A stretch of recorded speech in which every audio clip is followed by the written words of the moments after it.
Assalamualaikum warahmatullahi wabarakatuh. Saya Rinda Saura BP 1911021019 akan menjelaskan mengenai pasar modal. Sebelum membahas lebih mendalam mengenai pasar modal, alangkah lebih baiknya kita harus mengetahui apa itu pasar modal. Pasar modal adalah tempat bertemunya antara pembeli dan penjual dengan risiko untung dan rugi. Pasar modal merupakan sarana bagi perusahaan untuk meningkatkan kebutuhan dana jangka panjang dengan menjual saham atau mengeluarkan obligasi. Secara umum, pasar modal dibagi menjadi dua tipe. Yang pertama, primary market atau pasar primer yang merupakan surat berharga yang baru dikeluarkan oleh perusahaan dan dijual di pasar primer. Sedangkan tipe yang kedua adalah secondary market, merupakan surat berharga yang sudah beredar dan diperdagangkan di pasar sekunder. Terdapat tipe lain dari pasar modal, yaitu pasar ketiga atau third market, di mana pasar ketiga merupakan pasar perdagangan surat berharga pada saat pasar kedua tutup. Pasar ketiga ini dijalankan oleh broker yang mempertemukan pembeli dan penjual pada saat pasar kedua tutup. Yang kedua yaitu pasar keempat atau fourth market. Pasar keempat merupakan pasar modal yang dilakukan antara institusi berkapasitas besar untuk menghindari komisi untuk broker. Pasar keempat umumnya menggunakan jaringan komunikasi untuk memperdagangkan saham dalam jumlah blok yang besar. Selanjutnya, mari kita bahas mengenai pasar modal lebih mendalam. Pembahasan yang pertama mengenai sekilas kepemilikan saham going public. Perusahaan yang belum going public, awalnya saham-saham perusahaan tersebut dimiliki oleh manajer-manajernya dan sebagian lagi dimiliki oleh pegawai-pegawai kunci dan hanya sejumlah kecil yang dimiliki oleh investor. Sebagaimana biasanya, jika perusahaan berkembang, kebutuhan modal tambahan sangat dirasakan. Pada saat ini, perusahaan harus menentukan untuk menambah modal dengan cara utang atau menambah jumlah dari kepemilikan dengan menerbitkan saham baru. Selanjutnya, cara penjualan saham baru bagi perusahaan yang menjual saham untuk menambah modal. Yang pertama, dijual kepada pemegang saham yang sudah ada. Yang kedua, dijual kepada karyawan lewat ESOP atau Employee Stock Ownership Plan. Kemudian yang ketiga, menambah saham lewat dividen yang tidak dibagi atau Dividend Reinvestment Plan. Kemudian yang keempat, dijual langsung kepada pembeli tunggal, biasanya itu investor institusi secara privat atau private placement. Dan yang kelima, ditawarkan kepada publik. Adapun keuntungan dari going public ini, yang pertama, kemudahan untuk meningkatkan modal di masa mendatang. Yang kedua, meningkatkan likuiditas bagi pemegang saham. Dan yang ketiga, nilai pasar perusahaan dapat diketahui. Selain keuntungan, terdapat juga kerugian dari going public ini, yaitu diantaranya yang pertama, biaya laporan yang meningkat. Yang kedua, pengungkapan atau disclosure, di mana manajer yang enggan mengungkapkan semua informasi yang dimiliki karena dapat digunakan oleh pesaing. Dan yang ketiga, ketakutan untuk diambil alih. Keputusan untuk going public atau tetap menjadi perusahaan privat merupakan keputusan yang harus dipikirkan matang-matang. Jika perusahaan memutuskan untuk going public dan melemparkan saham perdananya kepada publik atau initial public offering, isu utama yang muncul adalah tipe saham apa yang akan dilempar dan berapa harga yang harus ditetapkan untuk selembar sahamnya dan kapan waktu yang paling tepat. Selanjutnya, fenomena harga murah di penawaran perdana atau underpricing. Penyebab terjadinya fenomena harga murah di penawaran perdana ini yaitu karena penawaran perdana ini ke publik yang secara merata itu murah. Secara merata, membeli saham di penawaran perdana ini akan mendapatkan return awal yang tinggi.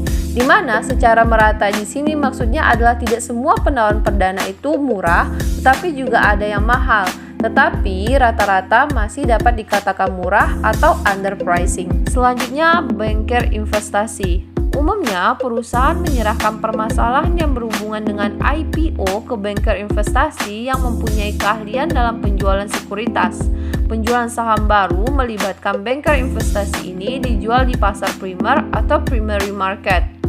Adapun saran-saran yang diberikan oleh banker investasi selama proses rencana pelemparan sekuritas ke publik, yaitu terdiri dari tipe sekuritas apa saja yang akan dijual, harga dari sekuritas, dan waktu pelemparannya. Sedangkan pengertian dari banker investasi sendiri merupakan perantara antara perusahaan yang menjual saham atau disebut juga dengan emiten dengan investor. Selanjutnya, fungsi banker investasi. Sebagai perantara, banker investasi selain berfungsi sebagai pemberi saran, banker investasi juga berfungsi sebagai pembeli saham atau underwriting function dan berfungsi sebagai pemasar saham ke investor atau marketing function. Adapun proses pembelian sekuritas oleh banker investasi yaitu di mana banker investasi yang nantinya akan dijual kembali ke publik itu disebut dengan penjaminan emisi atau underwriting. Banker investasi akan melakukan proses underwriting atau disebut juga dengan penjaminan emisi atau underwriter. Banker investasi ini kemudian akan membeli sekuritas dengan harga yang sudah disetujui dan menanggung resiko kegagalan atau kerugian ketika menjualnya kembali ke publik. Banker investasi akan mengambil keuntungan dari selisih harga beli dan harga jual dari saham. Selisih ini disebut juga dengan spread. Cara penjaminan emisi seperti ini yaitu banker investasi akan membeli semua sekuritas dari emiten tersebut. Kegiatan ini disebut juga dengan basis kesanggupan penuh atau full commitment. Tidak selalu banker investasi ini mau membeli sekuritas dengan harga yang sudah ditentukan, terutama untuk sekuritas milik perusahaan-perusahaan yang belum mapan atau masih baru di pasar modal yang risiko kerugiannya tinggi. Untuk perusahaan-perusahaan semacam ini, banker investasi umumnya menjualkan saham dengan basis usaha terbaik atau best effort. Dengan basis ini, banker investasi hanya menerima komisi untuk menjualkan sekuritas kepada investor dengan usaha terbaik atau best effort untuk mendapatkan harga penjualan sebaik mungkin. Dengan demikian, risiko kerugian penjualan sekuritas akan ditanggung oleh perusahaan penerbit saham, bukan oleh banker investasi. Selanjutnya, langkah yang dilakukan banker apabila terjadi kegagalan penjualan saham dan jika nilai saham yang dilempar cukup besar. Yang pertama, membentuk sindikat. Sindikat sendiri merupakan suatu grup yang terdiri dari lead manager atau banker investasi yang berfungsi sebagai manajer sindikat. Beberapa underwriter lainnya yang berfungsi sebagai anggota grup yang membeli sekuritas dan menjualkannya ke publik, dan beberapa grup penjual atau sales group yang tidak membeli sekuritas tetapi ikut menjualkannya ke publik. Selanjutnya, penjualan sekuritas ke publik. Penjualan sekuritas ke publik harus didukung dengan informasi dan dokumen-dokumen yang diwajibkan oleh hukum dan peraturan-peraturan yang berlaku. Salah satu dokumen ini adalah prospektus yang berisi informasi tentang perusahaan penerbit sekuritas dan informasi lainnya yang berkaitan dengan sekuritas yang dijual. Selanjutnya, pasar modal sekunder. Setelah sekuritas baru selesai dijual di pasar primer melalui banker investasi, tugas dari sindikat pembelian sekuritas telah selesai dan biasanya disebut juga dengan istilah broken syndicate.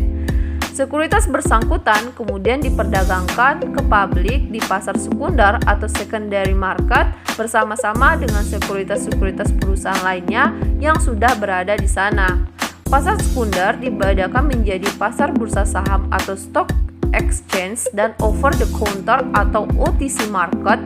Sedangkan sekuritas dalam perusahaan kecil ini umumnya diperdagangkan di OTC market, sedangkan sekuritas untuk perusahaan yang besar di stock exchange. Pembahasan selanjutnya adalah pasar bursa saham. Yang pertama, proses penjualan di stock exchange market. Proses penjualan saham di stock exchange market atau pasar saham atau pasar modal atau disebut juga dengan bursa efek umumnya menggunakan sistem lelang atau auction, sehingga pasar sekunder ini juga sering disebut juga dengan auction market. Yang kedua, pasar lelang. Disebut dengan pasar lelang karena transaksi dilakukan secara terbuka dan harga ditentukan oleh supply atau penawaran dan demand atau permintaan dari anggota bursa yang meneriakkan ask price atau offer price atau harga penawaran terendah untuk dijual dan bid price atau harga permintaan tertinggi untuk dibeli. Saat ini pasar sekunder terbesar di dunia adalah New York Stock Exchange dan Tokyo Stock Exchange.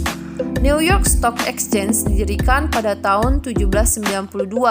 American Stock Exchange atau AMEX juga merupakan pasar sekunder lainnya di Amerika Serikat. Amex mempunyai prosedur kerja persis seperti New York Stock Exchange.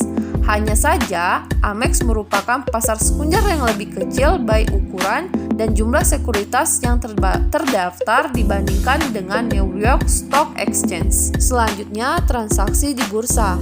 Transaksi di bursa dilakukan dengan order standar dalam ukuran round lot, yaitu 100 lembar saham di New York Stock Exchange atau kelipatannya di BEI. Round lot juga sebanyak 100 lembar saham.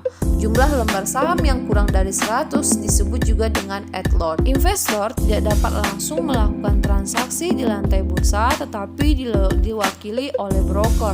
Investor dapat memilih sendiri jenis dari broker yang diinginkan, seperti misalnya full service broker atau discount broker. Full service broker menawarkan jasa yang lengkap termasuk sebagai berikut. Yang pertama, investment research and advice. Tidak semua individual investor dapat melakukan sendiri penelitian yang berkualitas yang disebabkan oleh keterbatasan dana, waktu, dan keahlian. Penelitian sejenis ini dapat disediakan oleh broker yang bonafide dalam bentuk laporan-laporan atau publikasi rutin. Hasil penelitian dibutuhkan oleh investor dapat meliputi tren pasar, prospek masa depan, suatu perusahaan, dan lain sebagainya. Yang kedua, aset manajemen. Broker dapat berfungsi seperti halnya bank komersial, yaitu memberikan pinjaman dan mengelola dana yang dipercayakan. Untuk masuk seperti ini, investor dapat membuka rekening di broker yang disebut dengan rekening margin. Yang ketiga, order executing. Tanpa melalui jasa broker, membeli dan menjual sekuritas merupakan hal yang tidak mudah. Misalnya, tanpa melalui broker, penjual harus mencari sendiri pembeli yang cocok dengan harga yang ditawarkan. Dengan broker, investor tidak perlu khawatir dengan semua kegiatan pembelian dan penjualan ini. Yang keempat, clearing. Setelah suatu order dieksekusi, sebenarnya masih banyak pekerjaan administrasi yang menunggu sesudahnya.